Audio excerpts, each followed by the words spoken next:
வணக்கம். ஒரு புது கார், அதுவும் உங்க கனவு கார பாதி விலைக்கு வாங்க முடியும்னு சொன்னா நம்புவீங்களா?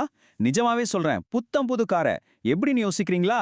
வாங்க, இந்த அவிசுவாச சேமிப்பு எப்படி சாத்தியமாகுதுன்னு இந்த பகுதியில நம்ம பார்க்கலாம். சரி, வாங்க நேரடியா விஷயத்துக்குள்ள போயிடலாம்.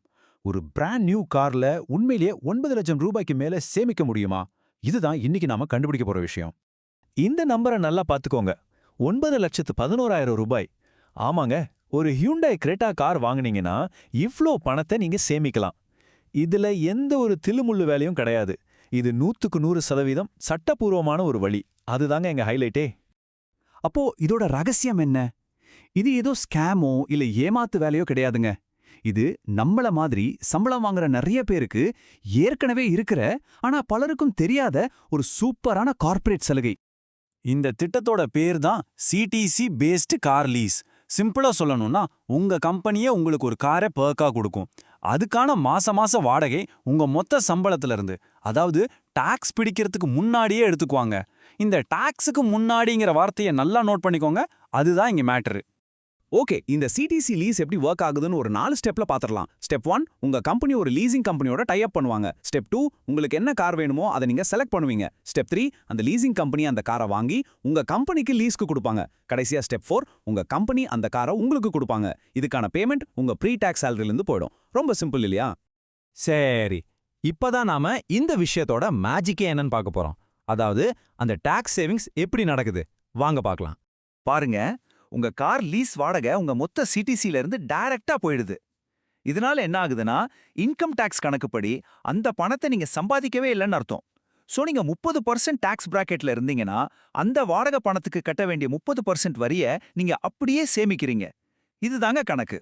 ஆனா ஒரு விஷயம், கம்பெனி கார் மாதிரி சலுகைகளுக்கு கவர்மெண்ட் முழுசா வரி விலக்கு கொடுக்காது.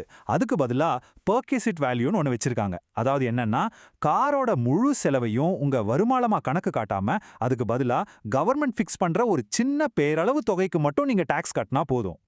இங்க பாருங்க, இதுதான் ட்விஸ்டே.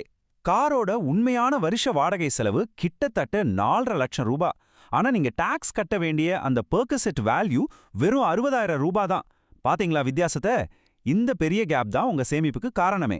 சரி, தியரி எல்லாம் போதும். வாங்க இப்போ பிராக்டிக்கலா ஒரு கணக்க பார்ப்போம். ஒரு ஹுண்டாய் கிரெட்டா காரை உதாரணமா எடுத்துக்கிட்டு லோன்ல வாங்கினா என்ன ஆகும், லீஸ்ல எடுத்தா என்ன ஆகும்னு நேருக்கு நேர் ஒப்பிட்டு பார்க்கலாம்.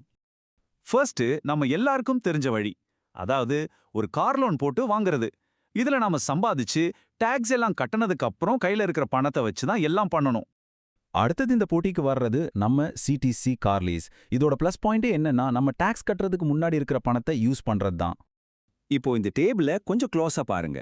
பழக்கமான லோன்ல நீங்க டவுன் பேமெண்ட்டா ஒரு 3.5 லட்சம் கட்டணும். ஆனா லீஸ்ல 0 டவுன் பேமெண்ட். சரி, மாச வாடகை லீஸ்ல கொஞ்சம் ஜாஸ்தியா தெரியலாம். ஆனா அதுக்குள்ளேயே உங்க இன்சூரன்ஸ், மெயின்டெனன்ஸ் எல்லாமே வந்துடும். இப்போ முக்கியமான மேட்டருக்கு வருவோம், டாக்ஸ் சேவிங்ஸ். லீஸ் மூலமா நீங்க கிட்டத்தட்ட 6.5 லட்சம் ரூபாய வரியா மிச்சப்படுத்துறீங்க.